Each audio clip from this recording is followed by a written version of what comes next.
This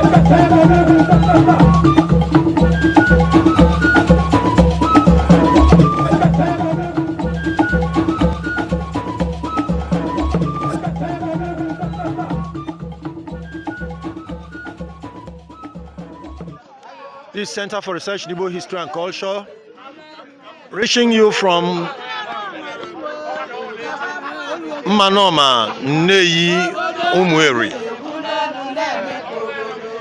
The place is the grove of the Aro Oracle here at Manoma, Neyi, Umueri.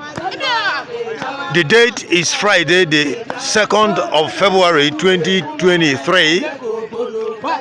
The occasion is the first day of the 4-day Aro Festival or Gugu Aro Festival, the traditional New Year festivities of the Igbo people,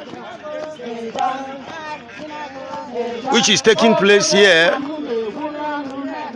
at Obuga Manoma, Neyi, Umueri. Here we are having devotees of the Aro Oracle arriving. The stage is being set. The stage is being set for the festivities for this year, which is kicking off today, Friday, the 2nd of February 2023. The elders and the people of Neyi Umueri. Welcome. Thank you. They are gathered here. The program is a 4-day program starting from today, the 2nd of February 2022. It will run through to Sunday, the 5th of February 2023.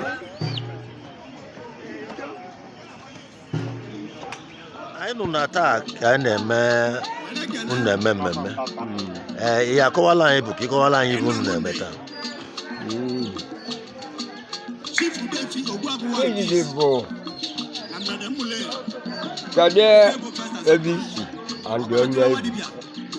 I'm Pastor Ben Obuesi. I'm Mozo Obuesi na Mbago Umueri.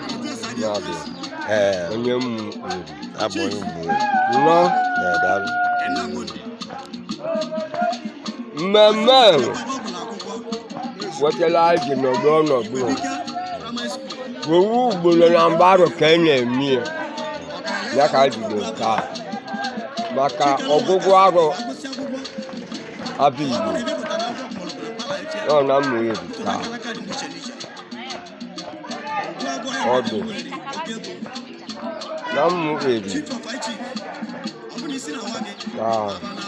Ogogo Aro, Vegeme, Naro, Nakaji de Live, Mamia Calno, Campano, Dal, Ogogo Aro, Kadiva Potali, Kadiva Makaive Gemia. Vegemia Bona, Omenana. Omenana. I put out wana anu makia maka Ogogo Aro Umueri.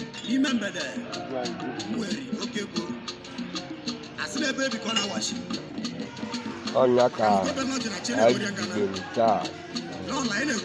Adibelita. Ana Guaro, Kadiva name.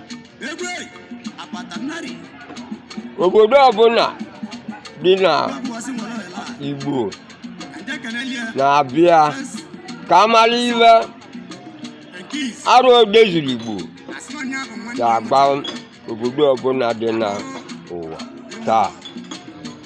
Ya ka a jidere omenala ya iwe ahụ na-eme ya bụ ọ bụrụ na obodo ọbụla abịa ka amara iwe arụ odezuru Igbo ga-agbara ba mee maka ọdịmma ọdịnihu. Ya bụ Ọgụgụ Aro.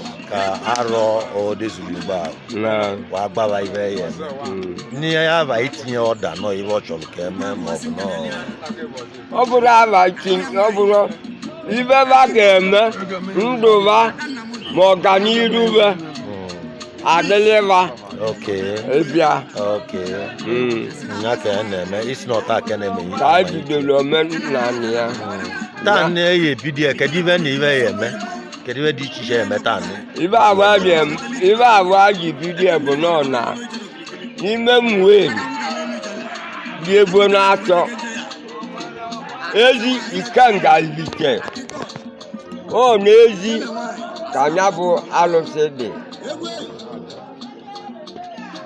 n'ime obi bụrụ ezi ka ya bụ alụsị na-ekwu ibe eji eme dị ezi ahụ niile ezi mweri ya ka jiri omenala ya nnọkọ ya n'aka na malite taa ya ka a bidoro taa echikwani obu ibe ahụ ka ya emekwa echi igwe mmadụ ga-eje obodo ọbụla abịara ya bụ ije anọdụ abịa n'ibe a ya ekwu ọya agba obodo unu isi bịa ukwu ọya agba obodo ọzọ bịara ya bụ ije ibe ba ya eme ọdịlịba mma ọ bụrụ na onwe ibe ya eme ọdịnihu o ji ekwu ya okwuo na ibe dị ya eme n'ọdịnihu kwukwuo ibe ọya bụ eme odozie nye ude adị ọganihu abịawa mbọsị nke ịtọkwa echi ya bụ mbọsị nke ịbụ obibi ahụ ka ya emekwa ọ bụrụ a na-abịara ụdị ya n'ibe abụọ ọ bụ na-ejido nwunye na ọgawo n'echi ka ibe niile ya izu ibe niile abịa mali ibe agbara baba ya eme o wee dịlịba mma ọ dị n'iru daalụ ịkọrọkwa n'anya aba gị amala onye anyị na ya na-ekwu aba m nwa bụ ọbụ ọkansị na-abịa na nke oyibo Alfred Nwora ọbọkansị Alfred Nwora onye mmanọma nneyi ụnụ ebe anyị nọ wee na-ekwu okwu a bụ na Obuga mmanọma mmanọma nneyi ka anyị nọ wee na-ekwu okwu ya nkwado olili arọ ọgụgụ arọ nke arọ 2023 ka anyị nọ ya wee na-ezukọta ọnya ka nna anyị na-akọwala anyị mgbadalụnụ anyị na-adalụ dị ka anyị ka nne anyị ruo ụmụ nwaanyị na-aba ya bụ na ohu mmemme ahụ ka emere ọ malite daalụnụ.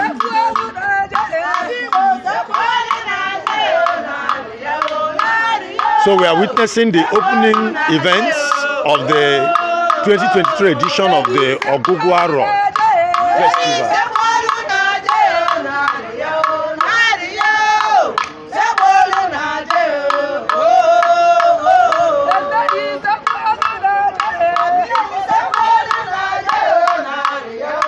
Devotees of the Aro Oracle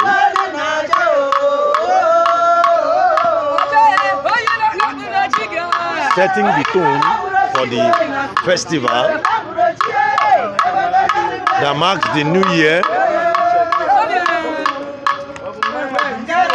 marks the traditional Igbo New Year.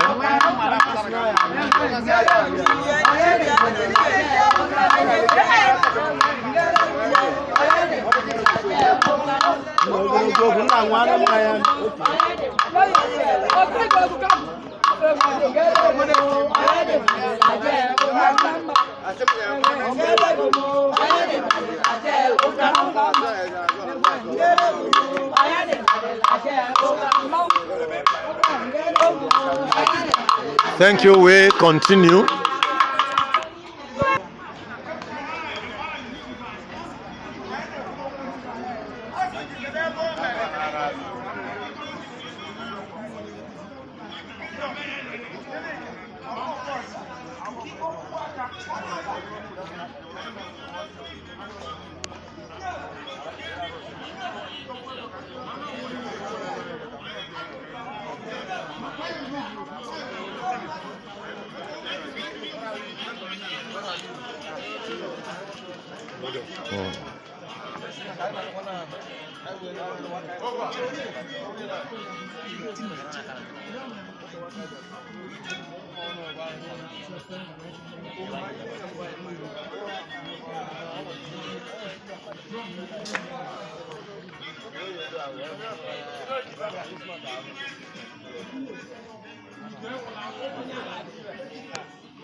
Tata ka je mmiri na-aba ọzọ. A na-ajụ chairman ndị ebe Nneyi Ka ndị mmụọ wee zie nye ozi a na-ezili kwa arọ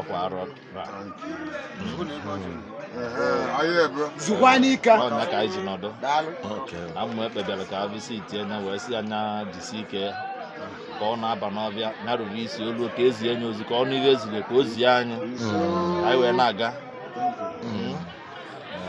Unu bụ ndị ekpe Nneyi Mmụeri. Ekpe dị n'ime Nneyi Mmụeri. Akwụkwọ n'atọ dị na Nneyi bụ Mmanụma, Akwuete, and Ekpe. Ndị nwa bụ chairman nwa bụ ndị ekpe. Unu bịala olili arọ ahụ. Unu kpọtakwula elu. Kedu ka unu ya akọwala anyị maka olili nga na-eli maka ndị na-aghọtara?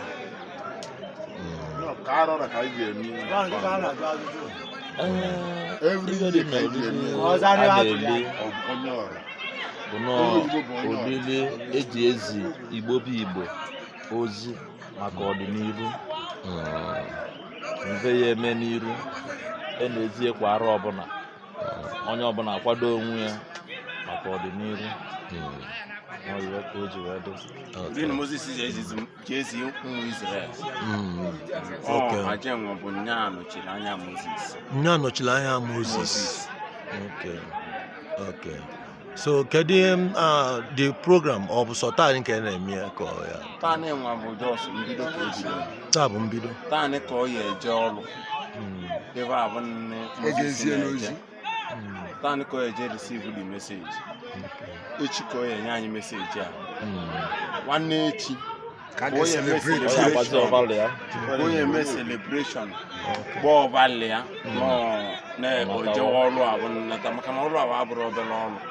Ebe a bụ ọ ya eje, ọ ya alụ ji, ọ ya alụ ede, ọ ya alụ ndụkọ, ọ ya alụsị ka iwe ra. Wee kwuo ma mmiri anyị adị arọ, wee nye agba ndị all the resources, all the mineral resources maka na Igbo bụ Igbo believe n'ọrụ akaba. Igbo ebe ọ kwetara n'akaba. And ife abụ na Igbo kwetara bụ ife abụ na-alụpụtaba na-akwụ anya. So ife niile abụ na Igbo na-eme ọ ya eje taa na-enwe n'anya sen mesi ife niile abụ nene ọ na-ete eke Igbo years 1 year or 6 months to harvest kaba harvest ife abụ alụ mana this night na ka je ya emesi ife niile abụ nya ka wee kwuzie ife ya eme na ọdịnihu abụ na arọ nwa abatala ebe na nli ya adị na arọ nwa bụ o jesi ebe nwe eje na stan ọ nata o wee mee o agba anyị ma nli aba ya adị ma ọ ya adịrọ ọ bụrụ na ọ ya adịrọ ọ gwa anyị na nli adịrọ arọ kata ma onye ọbụla baba mbọ ọ na-enyekwa solution ya na ọ bụrụ na ibe nwee mere ụdị enwe si je ekpele n'ibe dị otu si je okpolo n'ibe dị otu na ọ bụrụ na emesi ya na ọ ya adị mma ya onye ibe ọvụrụ ọ bụrụ na enwere problem onye kwa solution eji wa solve the problem ya bụ ebe a bụ nne ọ na-eje taa echi niile ka onye the prophecy next tomorrow o celebrate anya then the fourth day ada abụ ada Igbo ada Mmụeri ada olu n'Igbo niile ọgba kọwa ibe niile na-eme onye abịa na-eme taa ka olili a bidoro before ya last for 4 days taa so olili a unu nere ka ndị ọsọrọ onwero ndị ọsọrọ Igbo ma ọsọrọ Hausa ma ọsọrọ Yoruba nke taa na-enwe na-eme arọ ọnwa eme o nwere ike chukwute aka ọ bụrụ na eni ofe ife ọ dị ka onye Yoruba ka ọ ya abịalele ọ ya abịa n'oge ọ ya abịa n'oge mgbe na-eme iwe na-ekwusi ike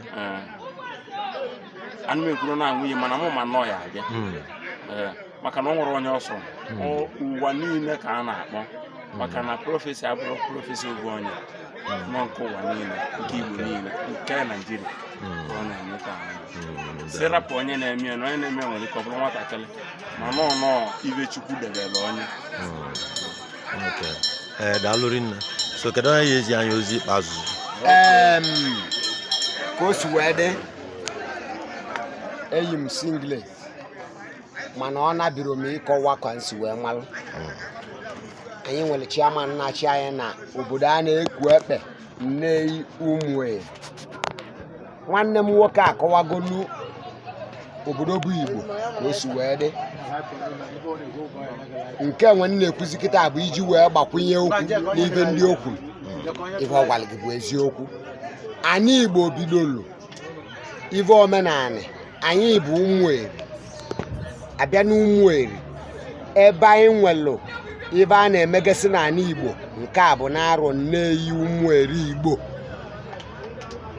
ebe Igbo si wee bido anyị bụ ụmụ gaadị ebe a bụ obu gaadị anwụ ị na-anụ na Baịbụl ebe a ka ọ bụ ebe a bụ bie ụmụ gaadị ya ebe a bụ obiba so nwa na-agbakwunye sị ka anyị na-etinye n'uchu n'ọdịnala Igbo na n'Umueri enwere ebe a na-akpọ Nneyi Umueri ebe arọ Igbo dị ọgwụgwụ arọ Igbo 2023 ya ka anyị nọ tata ka o bido nwa na-asị na ọ garịla anyị niile mma emesi ọgwụgwụ arọ nke a ga-emekwa arọ na-abịa a ga-emekwa arọ na arọ na wee luo ụwa na-ebiri ebi a ga na-eme ya na-eje ekene m unu rinne daalụ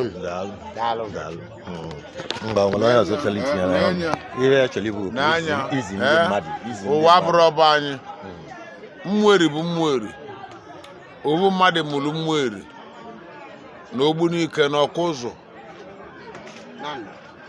na Ndọ nwaanyị adịghị ka Ọnịcha amụrụ n'Ọnịcha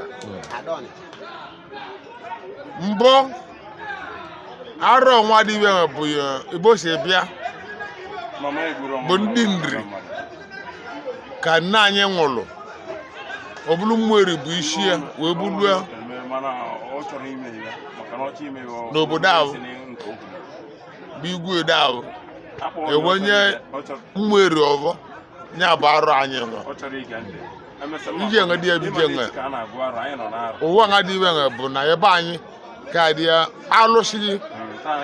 alụsị obodo mejolu ya kọla arọ echi na-ekọ ya pụta iwe alụsị obodo na-emejoro bụ echikọ ya pụta iwe echikọ ya kọla ya nke nọ ṅụọ abụọlụ mụ buduru mụ ndị na-enwe I was 1955 ere abọzi m ụmụ arụ ụwa bụrụ ọba anyị arọ ka anyị ji kalịa abịa Igbo niile nna m ose m na onye mmadụ bụrụ mma ka o gbue Nneyi onye akpọ nkụ itiri arọ odo onye akpọ nkụ n'obodo onwe na bụ onye tili Nneyi akpọ nkụ maọbụ onye bụ mma ka o gbue Nneyi akpọ nkụ obodo onwe akpọ nkụ ni obodo onwe dị iwe enwe na-azọ mmadụ ndụ oncha dịka nwaanyị oke na bebe nwunye nnụnụ na Mmudeyi na-enyele turumus unu enu nne ya lụtụ dekini enyele turumus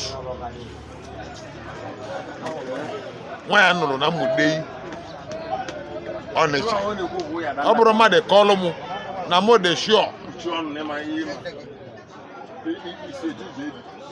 ya bụ na ụwa anyị nọ bụ Nneyi ka Chukwu gozili ka onye tụrụ mkpa bịa mkpa ogbuolie mkpa ma arọ na egbo mkpa ahụ nwanne m okedo obodo ebode onye mgbago kwiz mgbago kwisaịdị iru ugwu okay thank you mụ na gị bụ nwanne nna m bụ ikwe da mgbago na akpụ mgbago ka ọ dị na-ewu bụ na abido ka anyị na-ekwudo okwu ọ bagolu gị o nwanne m o duwe anyị o mmekwu ịjụ mmesọzọ na mmesie nke enwe nkọzialị gị isiri ka anyị ji bịa a na-eje mkpagbu ego ọbụla nna m hwele nkwa na aja edowe okwu ya ọ na-elekwula anyị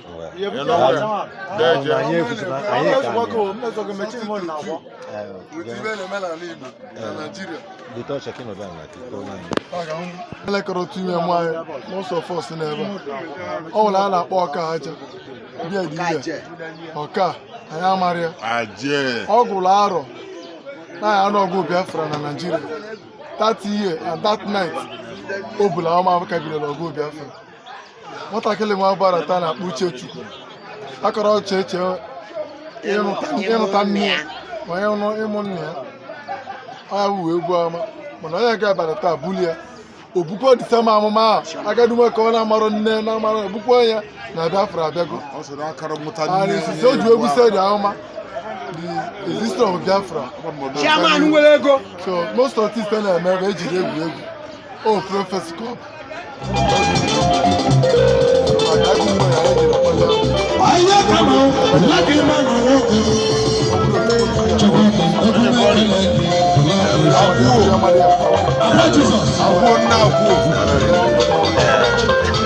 Mbadalu.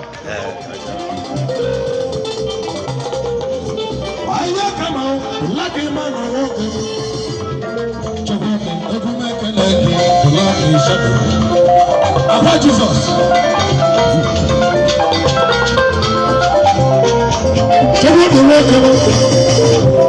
Once the broken make a leg, you will not check what the name.